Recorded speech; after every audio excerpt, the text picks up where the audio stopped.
Welcome back to my YouTube channel happy moments with Hidaya. कैसी है मेरी यूट्यूब फैमिली? मैं उम्मीद करूँगी आप सब खैरियत से हैं। अल्हम्दुलिल्लाह हम भी ठीक हैं, खुश हैं। सोना सोनू शेरी के लिए नहीं उठ रही? सोना शेरी के लिए उठ जाओ। शेरी नहीं कर रही? हाँ, शेरी के लिए फिर शिकायत नहीं करना, मम्मा ने उठाया नहीं। देखो मेरे पास रिकॉर्डिंग रहेगी, ठीक है? फिर आप कहते हो मैंने उठाया नहीं। देखो मैं ऐसे उठा रही हूँ प्यार से। हिदाया, ए हिदाया, हिदाया, अरे बाप रे, हिद्दो। चलो तो नहीं उठ रही ना, चलो ठीक है, सोती रहो। तो जी हिदाया को इतनी लाड और प्यार से जगाने के बाद मैं किचन में आ गई थी और हिदाया ने उठने से साफ मना कर दिया था। अच्छा, मैंने वीडियो रिकॉर्ड इसलिए की थी क्योंकि मैडम कहती मैं उन्हें हाथ से नहीं उठाती हूँ, मतलब हिलाती जगाती नहीं हूँ, तो मैंने इसलिए रिकॉर्ड कर लिया था। और मैं देखिए मैंने बनाया है यहाँ पे अरवी गोश्त सहरी के लिए। और हस्बैंड ना मेरे ज़्यादातर शोरबे वाला खाना पसंद करते हैं सहरी में स्पेशली, क्योंकि हमें लगता है कि ज़्यादा हल्का रहता है। पता नहीं, सबकी अपनी अपनी सोच है। और मुझे तो खैर कुछ भी हो, बस मुझे टेस्टी होना चाहिए, अदरवाइज़ मुझे कुछ भी मिल जाए दाल को छोड़कर। मैं दाल बहुत कम खाती हूँ सहरी में।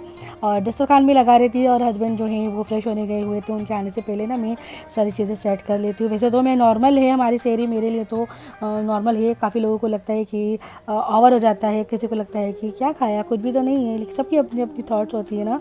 लेकिन मेरे हिसाब से लगता है कि काफ़ी हद तक अच्छी होती है और वैसे भी हल्का खाना चाहिए। अच्छा, मैं आपको बता दूँ ये वीडियो जो है ये तीसरी सहरी की, और मैं इतने लंबे अरसे के बाद आपके साथ ये शेयर कर रही हूँ। मैंने एडिट कर ली थी, सिर्फ और सिर्फ वॉइस ओवर करना रह गया था। सडन आपकी लाइफ में कुछ ऐसा होता है ना, अनएक्सपेक्टेड जिसे कहते हैं, आपकी लाइफ में ऐसा कुछ हो जाता है जो आप सोच नहीं सकते।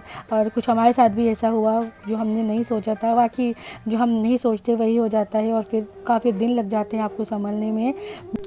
फ्राइडे की जो मतलब मॉर्निंग थी, दो मॉर्निंग नहीं कहूँगी, दोपहर का टाइम था, हमारे पास कॉल आती है और हमें खबर मिलती है कि मेरी नानी की तबीयत बहुत ज़्यादा क्रिटिकल है। और हम सब फ़ौरन भागे भागे हाँ मेरी नानी के घर चले गए थे। हमने ठीक से जुम्मे की नमाज़ भी अदा नहीं की थी और ना कुरान शरीफ पढ़ा था, बस उठे फ्रेश हुए और जल्दी से नमाज़ अदा की और फ़ौरन नानी के घर के लिए निकल गए थे। वहाँ जाके हमने देखा कि हमारी नानी की हालत बहुत ज़्यादा ख़राब है और मैंने कुछ भी रिकॉर्ड नहीं किया था। हालाँकि मुझे ये वीडियोज़ उसी दिन अपलोड करनी थी, लेकिन वॉइस ओवर नहीं हुई थी। मेरा ये था कि मैं मॉर्निंग में जब उठूँगी वॉइस ओवर करके इसे अपलोड कर दूँगी हैंड टू हैंड, पर ऐसा नहीं हो पाया। तो उसके बाद मैंने कुछ भी रिकॉर्ड नहीं किया था। यही वीडियो मेरे पास रखी हुई थी, मतलब रिकॉर्ड हुई भी थी, मेरे पास डाटा सबका सेव था। मैंने सोचा चलो आपके साथ यही शेयर कर लेती हूँ और साथ में आपको बता भी देती हूँ। और मेरी नानी की ना मंडे 3:15 बजे के टाइम में दोपहर में मेरी नानी की डेथ हो गई थी। वो बहुत ज़्यादा क्रिटिकल थी। मेरी नानी के जो 24 घंटे थे ना लास्ट, वो बहुत ज़्यादा दर्द और तकलीफ़ में गुजरे थे। मेरी नानी ने बहुत तकलीफ़ सही है, उन्होंने पूरी ज़िंदगी कभी दवाई नहीं खाई, कोई इंजेक्शन नहीं लगवाया और अचानक वो इतनी तकलीफ़ में गई हैं।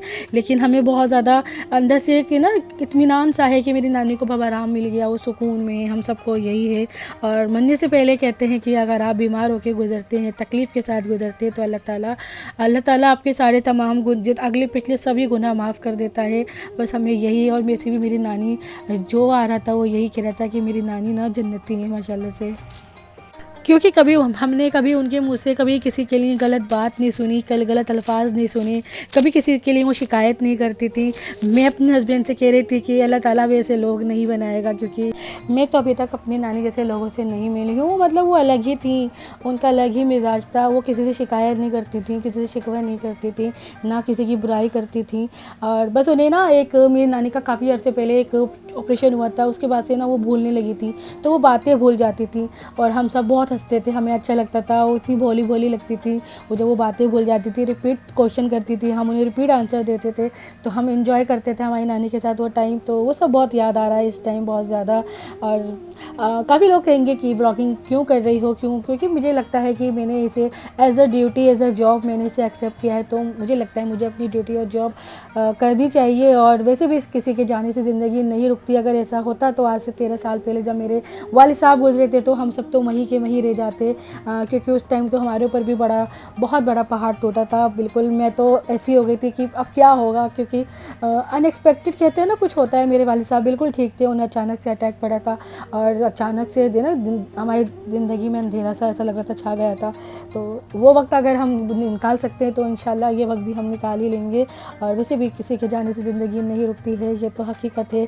बहुत टाइम से मैं सोच रही थी कि मैं वीडियो किस तरह एडिट करूँ, किस तरह वॉइस ओवर करूँ, क्योंकि जैसे ही नानी का जिक्र आ रहा था पिछले दिनों से, क्योंकि कहते ना आवाज़ चेंज हो जाती है, रोना आने लगता है। अभी भी हालत कुछ ऐसी है, लेकिन खुद को संभाला हुआ है। तो मेरी नानी की ना 7वें रोज़े को मंडे के दिन 18 मार्च को डेथ हो गई थी और हम सब थे, बहुत गम का माहौल था, उदास थे। लेकिन हमें बहुत ये था कि हमारी नानी ना बहुत तकलीफ़ में थी और अब उन्हें सुकून मिल गया। बस इस चीज़ का ना दिल को अल्लाह ताला एक सुकून, सब्र दे देता है। ये हकीकत है, अल्लाह ताला आपको सब्र दे देता है। वक्त के साथ सब भूल जाते हैं। शायद ना औलाद माँ बाप को नहीं भूलती और माँ बाप औलाद को नहीं भूलते। ये वाला गम शायद ज़िंदगी भर रहता है। सॉरी, मैं सिर्फ इसी वजह से वॉइस ओवर नहीं कर पा रही थी। इतने टाइम से मैंने बहुत टाइम लगाया और सोचा कि मैं सोच भी रही थी मैं ईद के बाद करूँगी व्लॉगिंग स्टार्ट, लेकिन हस्बैंड बोली नहीं, कि तुम्हारी ड्यूटी है, तुम करती आई हो तो करती रहो, क्यों छोड़ रही हो बीच में। और फिर उसके अलावा फिर चैनल पे भी काफ़ी मतलब असर पड़ता है अगर आप बीच में अगर व्लॉगिंग वगैरह नहीं करते हैं तो ये मैं आपके साथ अपने दिल का थोड़ा सा एक गम है, दर्द है, अब कुछ भी कह ले मैं शेयर कर रही हूँ। पिछले कुछ दिनों जो भी हमारे साथ हुआ, हम पे बीता, वही सब आपके साथ शेयर कर रही हूँ। और सबसे हमारे लिए तो ये है कि हम दूर रहते हैं। हम तो फिर भी एक पल के लिए सोच लेंगे कि नानी है, घर पर हैं, लेकिन जो वहाँ के लोग हैं, मेरे मामू नाना, मैं बहुत माफ़ी चाहूँगी। बार बार ना मेरी आवाज़ थोड़ी क्रैक हो रही है, तो उसके लिए आई एम सो सॉरी। और बस मुझे यही था आपके साथ अपनी कुछ बातें शेयर करनी थी, वो मैंने आपके साथ शेयर कर ली हैं। मैं उम्मीद करूँगी आप लोग मेरी वीडियो को लाइक भी करेंगे और चैनल को सब्सक्राइब भी करेंगे। तो अब तो मेरे ये भी समझ नहीं आ रहा कि मैं थंबनेल क्या लगाऊँ, क्या लिखूँ, कुछ भी मेरे को नहीं मतलब सुझाई नहीं दे रहा, कुछ भी मुझे आइडिया नहीं आ रहा। खैर देखते हैं, अभी तो फ़िलहाल मैं इसे वॉइस ओवर को कंप्लीट कर लेती हूँ आप लोगों के साथ। तो ये था 4th रोज़ा, जब मैं आपके साथ ये इफ्तार की तैयारी शेयर कर रही हूँ। तो पकोड़े तो मेरे बेटे के लिए बनते हैं, मैं आपको पहले भी बहुत बार बता चुकी हूँ, वो शौक़ से पकोड़े खाती हैं। और मेरा जितना भी शौक़ है ना, मेरी बेटी के अंदर ना ट्रांसफ़र हो रहा है, पता नहीं ऑटोमेटिक कैसे सब सारी हरकतें वो मेरी जैसी करती है। ये हकीकत है, जैसे वालिदैन होते हैं ना, औलाद बिल्कुल वैसी ही निकलती है। और वही तरबियत जो आप बच्चों को देते हैं, मतलब जो आपने ली होती है वही आप बच्चों को देते हैं। तो बस वही वाली बात है। मेरी बेटी भी कुछ कभी ना मैं घबरा जाती हूँ उसे कुछ अच्छी बात बता के, क्योंकि वो बाद में फिर मुझ पे ही रिपीट कर देती है वो वाली अच्छी बात, तो थोड़ा सा ना फ़िक्र सी होती है। अच्छा जी, मैं आपको बता दूँ कि मैंने आपसे कहा था कि मैं जो मैंने स्प्रिंग रोल बनाए थे लास्ट वीडियो में, इसकी रिव्यू मुझे आपको देने हैं। तो हस्बैंड से ना मैं भी इसकी रिव्यू आपको दिलाती हूँ। बड़े ही खड़ूस है मेरे हस्बैंड, तारीफ़ करने में एक नंबर के कंजूस हैं, बड़ी कंजूसी के साथ वो तारीफ़ें करते हैं। लेकिन फिर भी उन्होंने थोड़ी बहुत तारीफ़ मेरी कर दी थी, उन्हें तो बहुत ज़्यादा पसंद आए थे। तो उनके जो रिव्यूज़ हैं ना, मैं भी आपके साथ शेयर करती हूँ, क्योंकि वीडियो में आगे जाके वो क्लिप है और थोड़ी सी वीडियो ना थोड़ी सी लेंदी होती चली जा रही है। मैं कोशिश करती हूँ छोटी वीडियो बनाऊँ, लेकिन कुछ चीज़ें ऐसी होती है कि नहीं, ये भी शेयर करना है, वो भी शेयर करना है, तो इस चक्कर में ना वीडियो काफ़ी ज़्यादा लंबी हो जाती है। हालांकि मेरी कोशिश रहती है मैं बहुत 5 से 7 मिनट की वीडियो ही अपलोड करूँ, लेकिन ये थोड़ी सी लेंदी हो ही जाती है। अच्छा जी, हस्बैंड के रिव्यूज़ आएंगे रोज़ा खुलने के बाद। अभी यहाँ पे दाया दुआ मांग रही है, इसका मतलब रोज़ा अभी नहीं खुला है।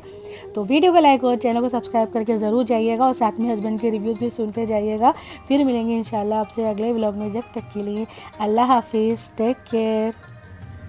बताओ खा के कैसा बना है?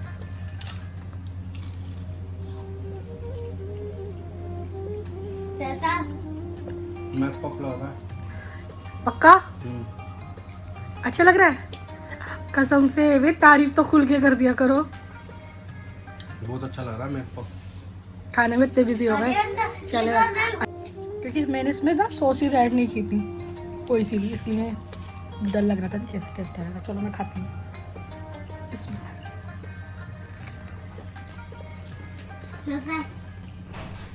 वाओ, आगे देख। अब बोलो।